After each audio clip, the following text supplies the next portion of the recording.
Savar basic চামড়া শিল্প নগরীতে কোরবানির পশুর চামড়া সংগ্রহ ও সংরক্ষণের কাজ চলছে পুরোদমে। ঢাকাসহ আশেপাশের অঞ্চল থেকে ট্রাক যোগে কাঁচা চামড়া বিভিন্ন ট্যানারিতে নিয়ে আসছেন ব্যবসায়ীরা। ট্যানারির বিস্তারিত জানাচ্ছেন সহকর্মী নাজমুল হাসান।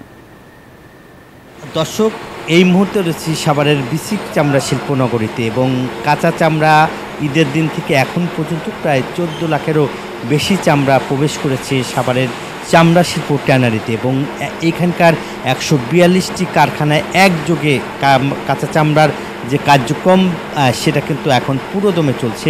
এবং আমরা যদি দেখাই যে এখানকার যে কাঁচা চামড়াগুলি প্রবেশ করেছে, লবণ মাখানো যে চামড়া, সেই চামড়ার পিস কিন্তু এখন স্তূপ করে রাখা হয়েছে। একই সঙ্গে এই চামড়াগুলো ট্যানারির যে কাজ সেটা তারা আসলে করছে এবং পুরোপুরি এখন কর্মচাঞ্চল্য হয়ে উঠেছে শিল্প যে ট্যানারি।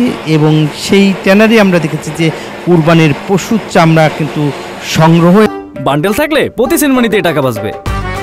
বিকাশ সেনমানি বান্ডেল কিনে জিতুন প্রতি লেনদেনে। এবং সংরক্ষণের কাজও করতে তারা ব্যস্ত। চামড়াগুলি কিন্তু আপনারা দেখছেন যে নামিয়ে ফ্লাশিং করা হচ্ছে, একই সঙ্গে যে মেশিন দিয়ে ফ্লাশিং মেশিন দিয়ে সেই চামড়াগুলি ড্রামে ঢোকানো হচ্ছে এবং ঢোকানোর পরে কিন্তু যে ড্রামের যে কাজ, ওয়েটগুলোর যে কাজ, 3 দিন ধরে সেই ওয়েটগুলোর কাজটি করে সেই চামড়া কিন্তু এখন প্রস্তুত করা হচ্ছে। একই সঙ্গে এখানকার যে চামড়াগুলি রয়েছে সেই চামড়া আপনারা দেখছেন কাঁচা চামড়া সহ যে প্রস্তুত এবং যে কাজটি সেটা কিন্তু তারা এখন পুরোপুরি করেছেন। এবং এখানকার যারা কারখানার মালিক তাদের সাথে আমি কথা বলেছি, তিনি আমাদেরকে জানিয়েছেন যে এই যে কাঁচা চামড়া সংগ্রহ করা এবং ঢাকার বাইরে যে চামড়াগুলি কিনেছিলেন সেই চামড়াগুলো কিন্তু এখন ট্যানারিতে আসতে শুরু করেছে এবং 2 লক্ষেরও বেশি চামড়া তারা কিনেছে এবং সেই চামড়া কিন্তু পর্যায়ক্রমে তারা ট্যানারিতে এনে এবং এভাবেই আসলে শুটিং অর্থাৎ ওয়েটগুলির যে কাজ সেটা আসলে তারা করছে।